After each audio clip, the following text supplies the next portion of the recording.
Hola, ¿qué tal? Excelente día, compañeros de quinto cuatrimestre. La clase de hoy va a ser sobre los títulos y operaciones de crédito. Estos van a ser generales, puesto que ustedes en su trabajo eh, realizado la semana pasada y la que se concluyó el día de ayer viernes, se les asignó eh, aquellos títulos que son los más relevantes, que es la letra de cambio, cheque, acciones y el más común de todos, el pagaré. Antes de empezar la clase, quiero hacer un anuncio respecto a las siguientes semanas. Esto es que el día de hoy me comentó el maestro David que las sesiones en línea se seguirán realizando hasta el día 4 de abril. Asimismo, se va a estar adelantando el periodo vacacional de el 6 de abril hasta el sábado 18 del mismo mes. Regresando para el caso de nosotros el 25 de abril, eh, a fin de cerrar el cuatrimestre y aplicación de exámenes. También se me solicitó avisarles de que en caso de que haya alguna nueva formación, se les estaremos saber en los próximos días. Pero por lo pronto, la próxima semana va a ser el último día, por así decirlo, en línea. Y para entonces voy a necesitar que hagan su exposición a través de videos. Cada equipo va a subir su video al momento de que se dé la clase.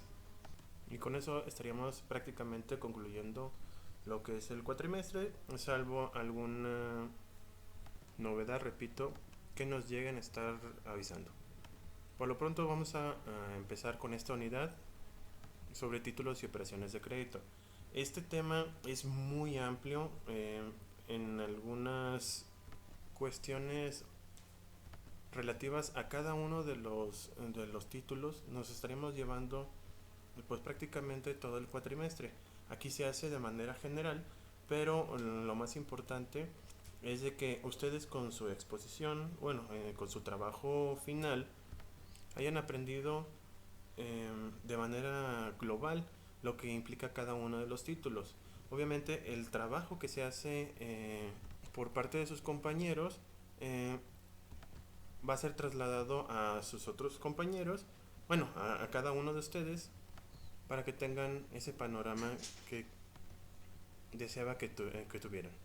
No obstante lo anterior, vamos a ver, repito, generalidades de los títulos y operaciones de crédito.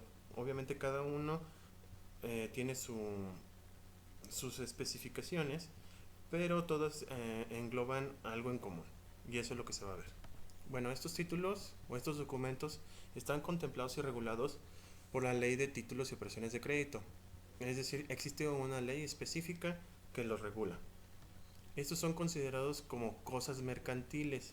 ¿Por qué? Porque surgen del trato entre mercantes y por tanto cualquier acto relacionado con ellos, como por ejemplo su emisión, expedición, endoso, aval o aceptación y las demás operaciones que en ellos se consignen, han sido calificados como actos de comercio.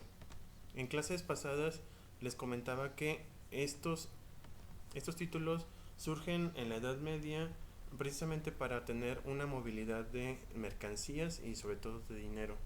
Pero lo estaremos viendo en diapositivas más adelante, un poquito más claro. Bueno, en primera instancia, como antecedente más remoto, se encuentra a finales de la Edad Media y en los inicios del Renacimiento Europeo. En el comercio adquiere las características fundamentales que hasta la fecha se conservan. El desarrollo de las vías de comunicación y el transporte permitieron la internacionalización del comercio, situación que hoy en día seguimos apreciando. ¿Se acuerdan cuando les decía sobre las cruzadas?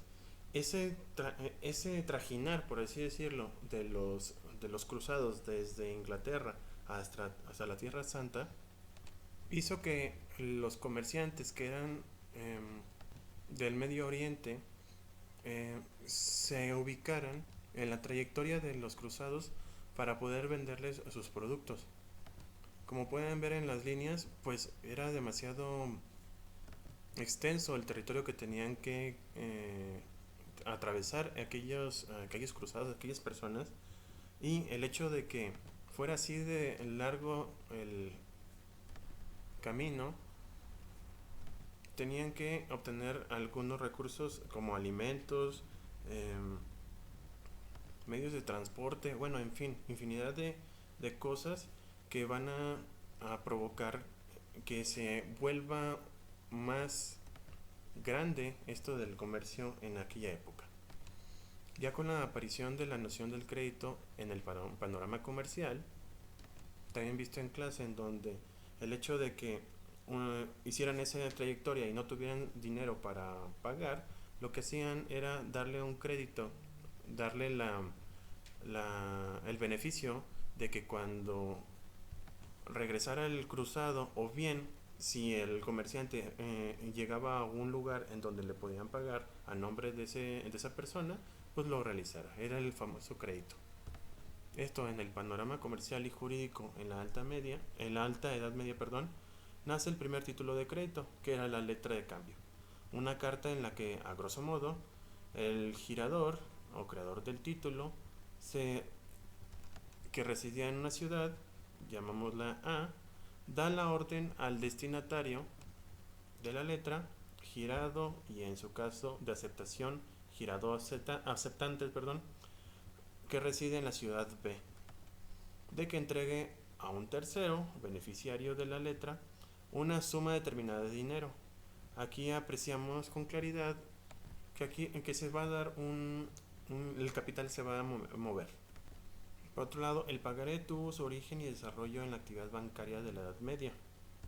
Ya cuando se institucionaliza, perdón, los bancos o las casas en donde se hacían los préstamos para financiar las empresas de aquella época, pues necesitaban este tipo de instituciones para realizar pagos.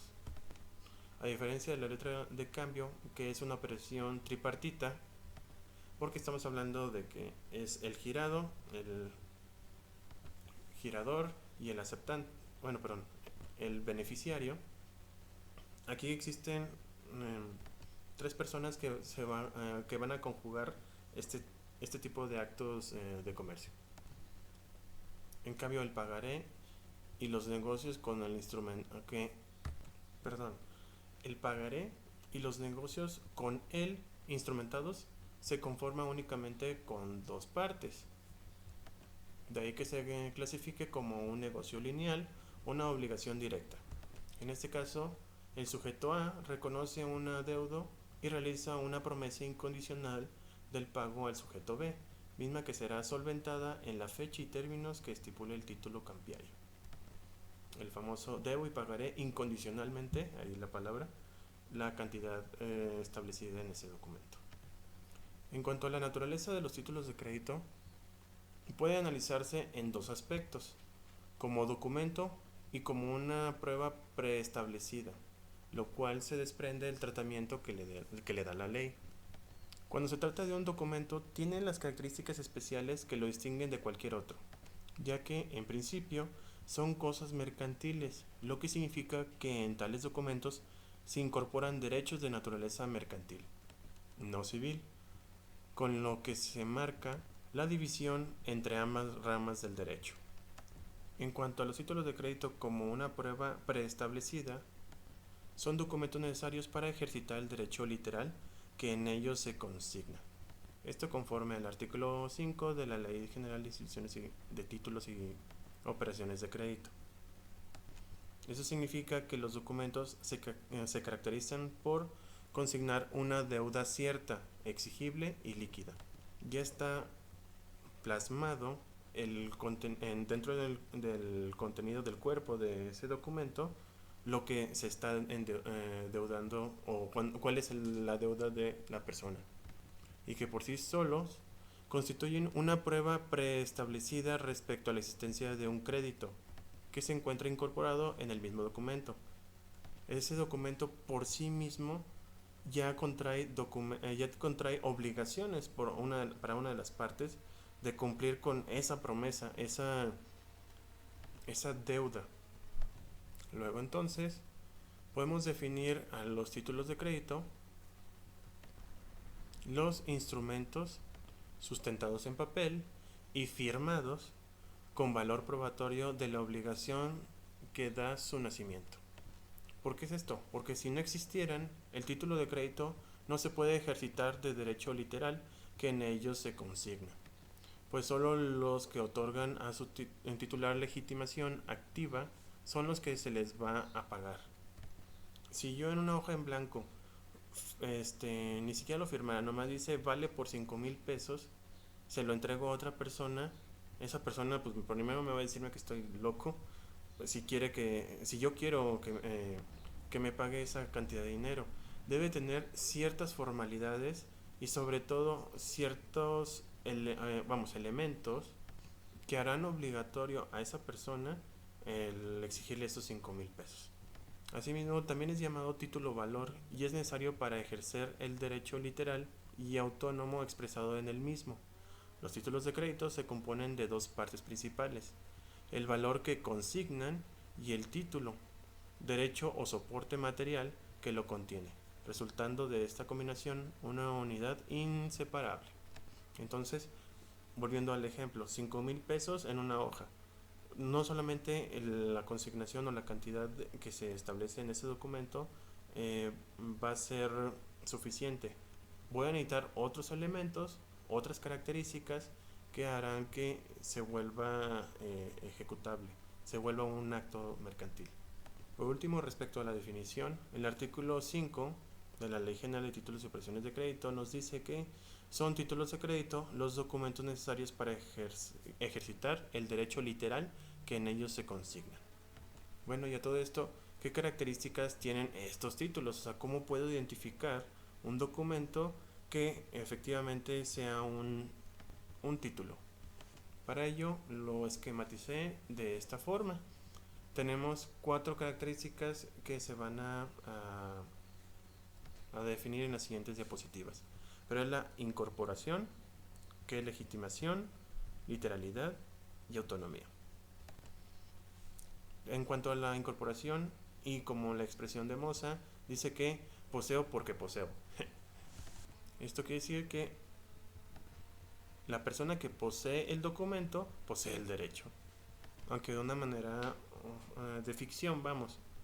Como en otras cosas en materia de derecho, existen ficciones jurídicas que envuelven derechos y obligaciones para las personas, como las asociaciones morales, bueno, asociaciones civiles, sociedades mercantiles que engloban una ficción jurídica. En este caso, un título, o sea, un solo papel, ficticiamente se está representando un derecho y una obligación por otras personas. En este caso, el título o el documento da un crédito en sí mismo que lleva incorporado un derecho, el cual no se pone en duda al existir el documento, de tal suerte que para poder exigir el cumplimiento de ese derecho, ineludiblemente se requiere que el titular exhiba el documento. Si no tengo un pagaré, pues no se lo puedo cobrar a la persona. Aquí también como ejemplo, podemos señalar al deudor se niegue a pagar una letra de cambio. El titular del documento debe acompañarlo en la demanda judicial para satisfacer el requisito de incorporación, pues al estar en su poder se puede deducir que se tiene el derecho de lo que prueba la falta de pago. En conclusión, la incorporación está reconocida en los artículos 5 y 17 de la Ley General de Títulos y Operaciones de Crédito y se traduce, aquí es muy importante, se traduce como la obligación de exhibir y devolver el título de crédito al obtener su pago. Y digo muy importante y como nota, asterisco, alarma o alerta para ustedes, cuando tengan un pagaré con alguien, por el amor de Dios, por el universo, por quien quieran, pero por favor, cuando tengan un pagaré, un título de crédito que a ustedes ya hayan pagado o que vayan a pagar, exijan el título, exijan el documento, porque muchas veces, y me consta, créanme, me consta que pagan el pagaré en cualquier lado. Ustedes pueden decir un banco, una financiera, o a una persona que es prestamista, eh, les pagan y si no exigen el pagaré, posteriormente se los van a cobrar. Me toca, o sea, aparte de que ya pagaron, si no le exigieron el pagaré y no, o no lo destruyeron o no hicieron algo, o poner cancelado o algo que determine de que ya se pagó ese documento, hay personas que son, podría malas o de muy mala fe, que vuelven a cobrar esos pagares. Indebidamente dirán ustedes, pero si siguen teniendo ese documento, lo pueden cobrar las veces que sea necesario. Bueno, no necesario, más bien las veces que se les permita la propia ley o alguien que se le oponga. Pero mucho ojo, por favor, si pagan un título, traten, o más bien soliciten, exijan que les devuelvan el título. Otra característica es la legitimación. Eduardo Payares señala que la legitimación, en sentido general, es la situación en que se encuentra una persona con respecto a determinado acto o situación jurídica para el efecto de poder ejecutar legítimamente aquel o de intervenir en este. En palabras llanas, si puedo hacerlo, está legitimado. En caso contrario, no lo está. Es como el ejemplo que les decía. Un papel en blanco, 5,000 pesos, se lo exhibo a una persona, pues me va a decirme, repito, aparte de que se burle de mí, me va a decirme que no estoy legitimado y es correcto, no existe forma alguna de que esa persona me entregue 5,000 pesos. En este caso, el titular del documento está legitimado para poder exigir, el pago del título, mientras que el deudor lo está para que se le exija su pago. El primer caso, la legitimación es activa y el segundo se le denomina pasiva. Otra característica es la literalidad. Esta característica se encuentra enlazada con la incorporación en el título. Consiste en que el derecho incorporado se mide en función del texto del documento, lo que significa que los alcances y límites del derecho deben ejecutarse al tenor del contenido literal del título. Por ejemplo, si el deudor en un pagaré solo cubre una cantidad parcial, dicho pago deberá hacerse constar en el mismo documento, para que de esta forma se deje constancia de ello y en consecuencia el pagaré incorpore un derecho disminuido por el pago parcial y el tenedor solo pueda reclamar el derecho que resulte de restar la cantidad principal, aquella que consta en el pago parcial. Este ejemplo es también para cuando ustedes tengan un pagaré o sean los asesores de uno de sus clientes, por favor hagan esta asesoría. Cuando se realiza algún pago, se tiene que establecer en el pagaré para que sea fehaciente de que sí se hizo.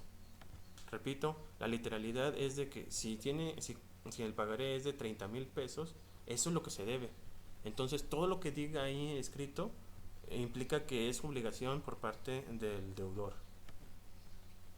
Por último, respecto a las características, está la autonomía. Para comprender mejor esta característica, la dividimos en dos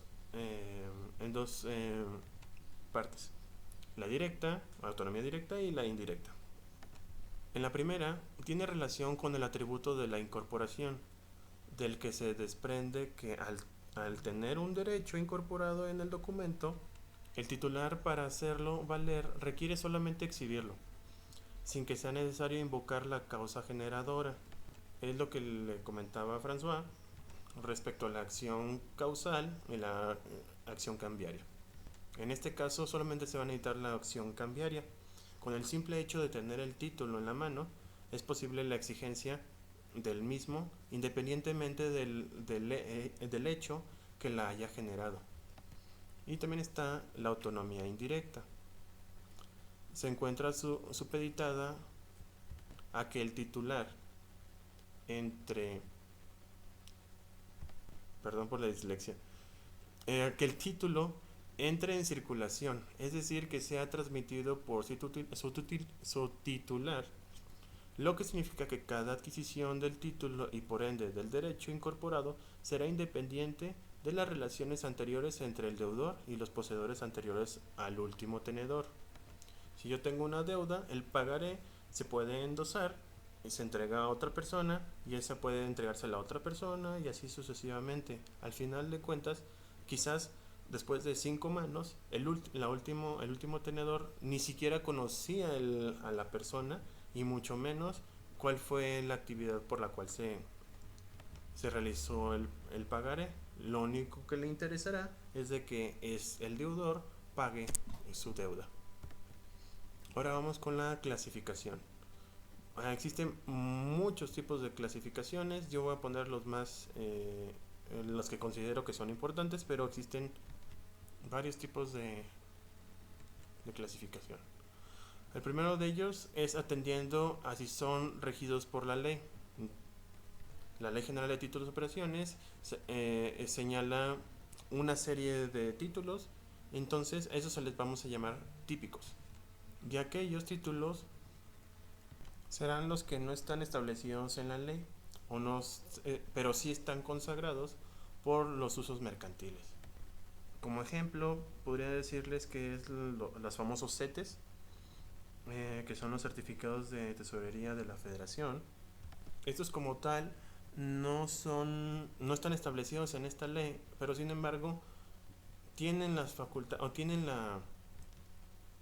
las características de cualquier título y operaciones de crédito. Son autónomas, son literales, quien lo tiene tiene la legitimación y tienen incorporado en esos certificados la obligación del Estado de pagar a quien tenga ese CETE las utilidades o el pago correspondiente. Otra otra clasificación, son según su objeto. Pueden ser títulos personales, que son aquellos cuyo objetivo principal no es un derecho de crédito, sino la facultad de atribuir a su dueño una calidad personal de miembro de una sociedad, como en la parte social.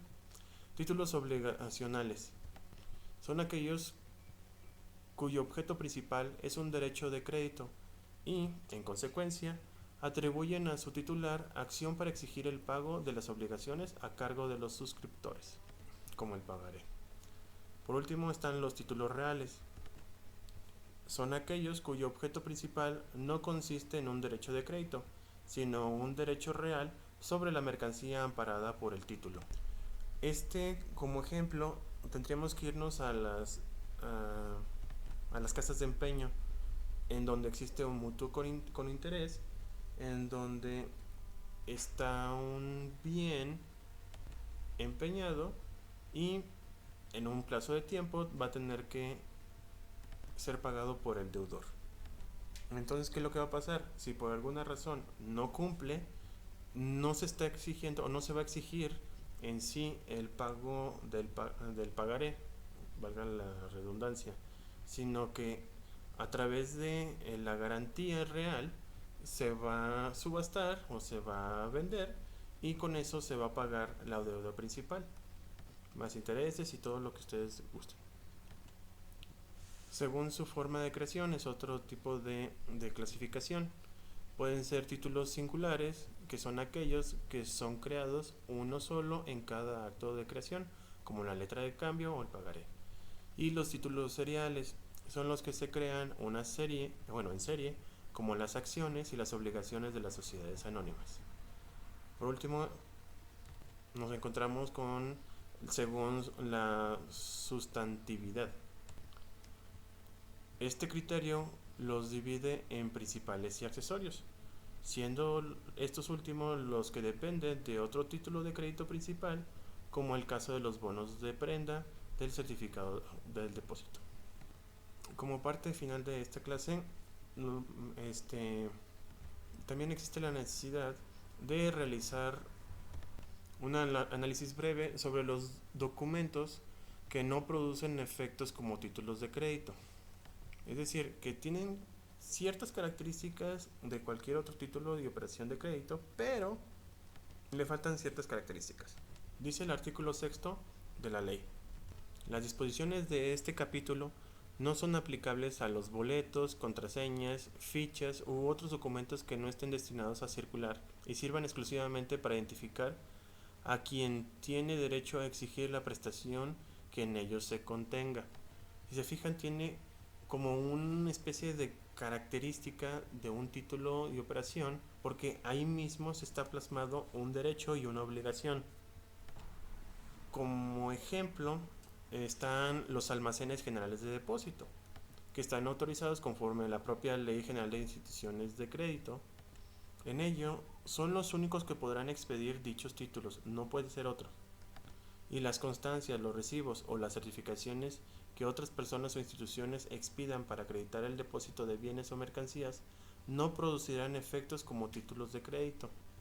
Si yo deposito, no sé, 5 toneladas de maíz en un almacén general, me van a expedirme un comprobante en el que solamente la persona a quien se lo expidieron, en este caso a mí, será quien puede exigirlo con posterioridad o que se le devuelva esa cantidad de 5 toneladas de maíz. No lo puedo transferir, no tiene, sí tiene incorporado este derechos y obligaciones, derechos de obtener el maíz, bueno, las toneladas de maíz que deja ahí, pero no lo puedo transferir. Y está supeditado a que sean los 5 toneladas de maíz que puse. Esa persona, digo, el almacén no me va a pagarme esa cantidad de dinero, sino su naturaleza pues estaría fuera de sentido. Bueno, hasta aquí nuestra clase.